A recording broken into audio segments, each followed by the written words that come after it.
There are a few video game antagonists that always stick out to me. Ganon or Ganondorf from the Legend of Zelda series is one, more from the constant repetition of him in my life rather than anything specific about him. Pyramid Head, because he's just weird. And more recently, Capcom underestimated the internet's love for very tall, dominating women with Lady Dimitrescu. But I think there's one antagonist that has always captured my imagination. The robotic female voice taunting every failure in a puzzle will always haunt me. GLaDOS, the monstrous machine in Portal, is an antagonist who oversees everything and in a lot of ways is one of the greatest misunderstood video game antagonists. Today, I want to spend a bit more time on the story of GLaDOS and how her story as a victim teaches us something about what Portal is trying to tell us, maybe a bit more implicitly. In order to really get at the heart of GLaDOS' role of the victimized antagonist, we need to look at several factors.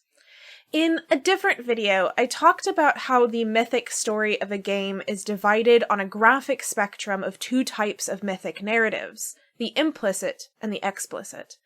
I'll link to that video below if you want a more detailed overview. I'm going to approach GLaDOS along these lines, looking at her story as it is written, but also as it is experienced in an actual gameplay form. In other words, we're going to look at the implicit GLaDOS as well as the explicit GLaDOS. GLaDOS as antagonist is ever-present. Unlike most antagonists, she's readily present throughout the whole game. Not in the puppeteer controlling the world around you kind of way, but in a direct way. She comments on everything you do as a player, making fun of you for failing puzzles, or taunting you and your potential inability to figure out what you have to do to move forward. Please note that we have added a consequence for failure. Any contact with the chamber floor will result in an unsatisfactory mark on your official testing record, followed by death. Good luck. No matter where you are in the lab, you are always watched. And you know you are being watched, even when you maybe aren't. Portal in its design replicates something to Michel Foucault's Panopticon. The Panopticon is based on a prison design created by Jeremy Bentham in the mid-19th century, the idea being that prisoners are isolated and not allowed communication while also being felt they are being watched. The idea would be that guards could see into all the cells and monitor the prisoners while not being able to be seen themselves, leaving the prisoners unable to know when they were being actively watched and when they weren't, leading to a constant sense of surveillance. Foucault took this idea of the Panopticon and turned it into a metaphor for power systems in society. We can see the result of this power dynamic in two different ways: the effect it has on the observed, or the prisoner in the system, and the effect it has on the observer, or the guards. In the example of Portal, this can be seen in the player playing as the prisoner, and GLaDOS playing as observer. For the player character, the observation results in an acceptance of the situation and a form of docility.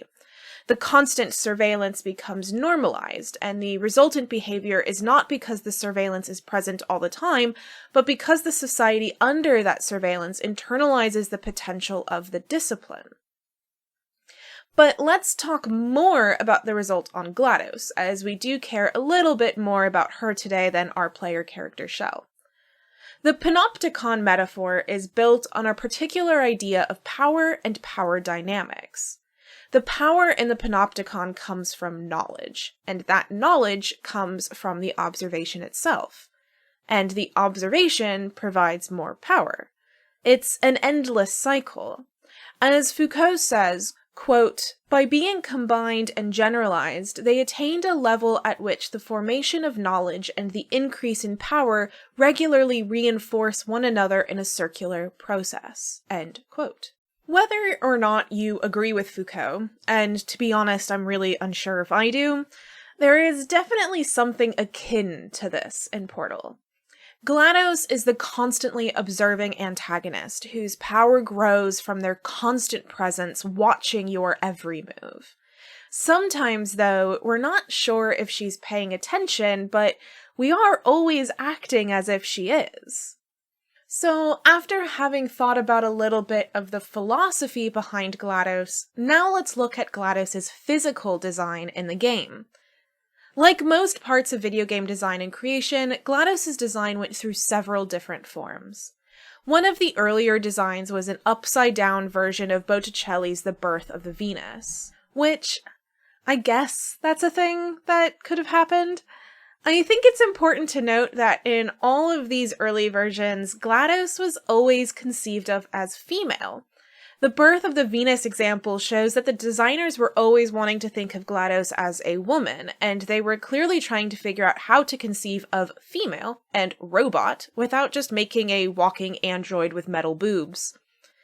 A lot of the problem comes from the perceived mutual exclusivity of femininity and power. An antagonist cannot be seen as being inherently powerful as well as being inherently feminine. In patriarchal societies, power is tied exclusively to the male domain, leaving the nature of femininity and anything else put into the realm of female as inherently powerless. Ways of depicting the feminine is entirely based on socially conceived notions of feminine beauty and how female bodies should be depicted. GLaDOS was unable to escape the male gaze. The developers decided to design a mechanical device which was given a, quote, delicate robotic figure, end quote, to echo her femininity. The need for GLaDOS to be composed of soft lines and delicate curves is based on contemporary conceptions of the ideal female body, and yet the amount of curves that are allowed are also highly contested socially. I bring this up because it's important to constantly position GLaDOS in relation to men. Despite the fact that the game itself doesn't have a lot of men present, there is an overarching feeling of the presence of men for a variety of reasons, including the entire reason for GLaDOS's existence. But more on that later. Both in and out of the game, the female body and its many curves are highly sexualized, highly internalized, and highly controlled. I don't think I need to explain the sexualization of women here. If you need that explained, I don't know if I can help you. When I say highly internalized, I mean that women are constantly taught to internalize the conception of the ideal female body and be constantly searching for it, no matter how unattainable that conception may be. It's not something that is purely put upon us from an outside force, but as members of society, we also begin to put it upon ourselves. This is the process of internalization. The female body is also highly controlled through two forces, one literally done and the other socially done. To obtain the unattainable standards of female body, women physically control their bodies in order to force them into the forms required. Fashion staples, such as the corset, the bustle, and even something as simple as an A-line skirt, all work to help women control their bodies.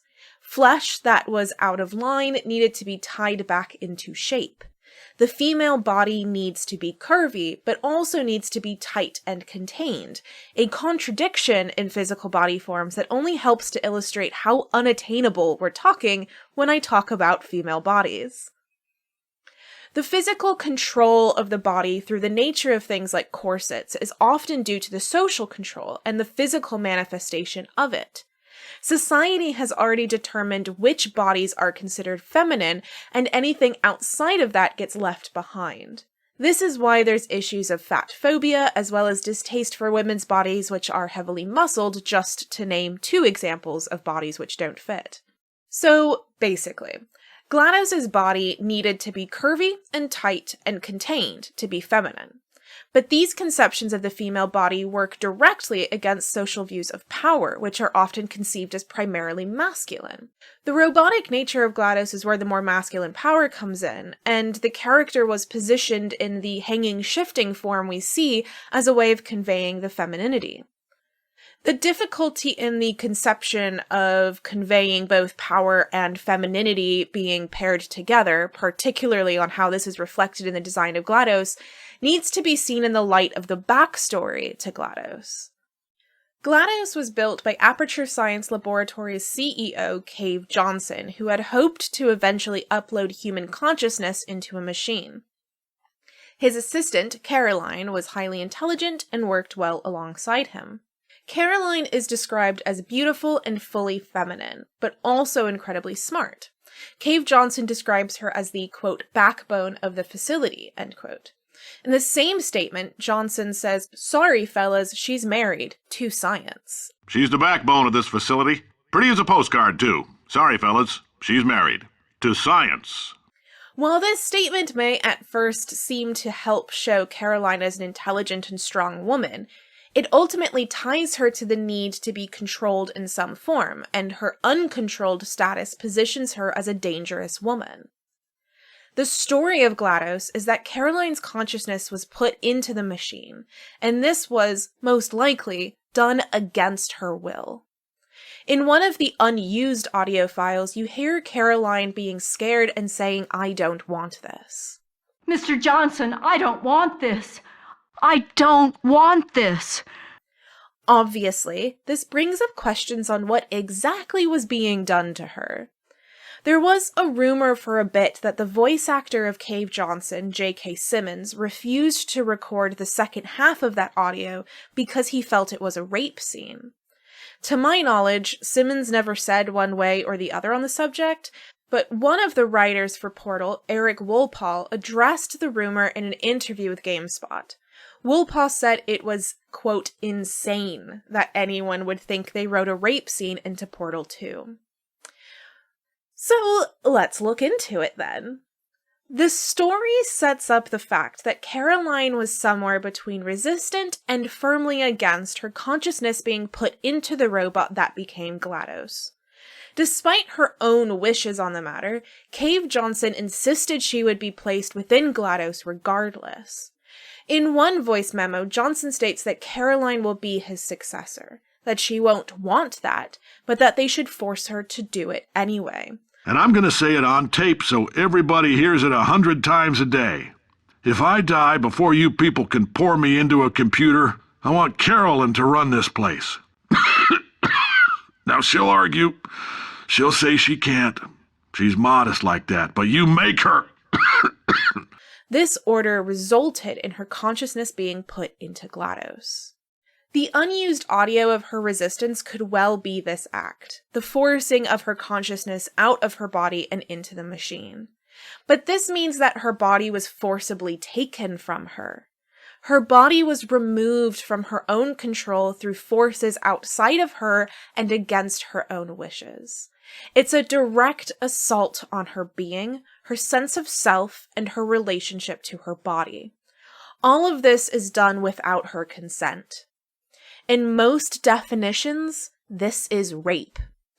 Caroline's body was so in need of being touched by men that it was fully removed from her through the touch of men. When we look at her backstory, the art of GLaDOS's form is given a little bit of a different view. Her form was necessary for being given a type of feminine power which, as we remember, was somehow difficult to portray because women can't be powerful. Her form, however, is also a quiet depiction of assault.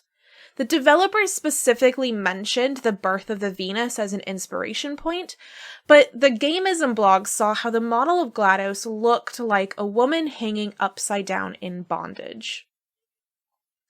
Viewing GLaDOS as the bound woman, we see how GLaDOS's form is a demonstration of her feeling of enslavement, feeling trapped, and her desire for a form of freedom. But even if we strip away this particular theory and only focus on the developer's Venus inspiration, we still see GLaDOS as inherently trapped. The femininity tied to her form is itself a form of entrapment, as her body is no longer hers. What has made GLaDOS feminine in her form has always been her captivity. The intelligent Caroline could not find a position of power without being a robot. The developers saw the raw power of the robot as the only way an intelligent, independent woman could be considered powerful. From the beginning, GLaDOS was always going to be trapped. GLaDOS is only able to be GLaDOS due to the loss and captivity of Caroline. Caroline is a victim of assault, whether it be sexual or another form of bodily rape, and this aspect of her is the basis of her role as antagonist. Now, I want to return to GLaDOS and Foucault. If you remember, we talked about Foucault's metaphor of the Panopticon as talking about the interrelationship of knowledge and, yes, power. GLaDOS's entire role as antagonist is to observe, comment, and discuss the nature of Shell's actions. The entire concept of the world of Portal is a scientific laboratory. GLaDOS is still learning, and through that gathering of knowledge, garnering power. Her power may not be the exact same big muscles as other forms of physical power, but her ultimate intellectual power is what makes her such a ferocious and memorable antagonist. Her power is not because she's a robot, but because she's watching everything, and utilizing this knowledge to continue the Panopticon-esque world she's in control of. GLaDOS as antagonist is fully realized through her position as the unsilenced woman. GLaDOS is so unsilenced. She won't shut up. She taunts you all the time, regularly commenting and mocking every step of the way. In contrast, the player character Shell is the silent protagonist who quietly moves through the puzzles of Portal. Shell is, of course, also a female victim. Even though GLaDOS's rape was a silent rape, one silenced behind unreleased audio files and misunderstandings from the perspectives of the writers, GLaDOS still speaks. She voices her distaste at her position and role and the company which stripped her of her agency. She fully embodies the role of the vocal survivor, one who fights for her position to be recognized, sometimes to a violent end. So, what is Portal implicitly telling us? Well, Portal is implicitly telling us, in GLaDOS, that the silenced victims are the protagonists, Shell, and the vocal victims are the monsters.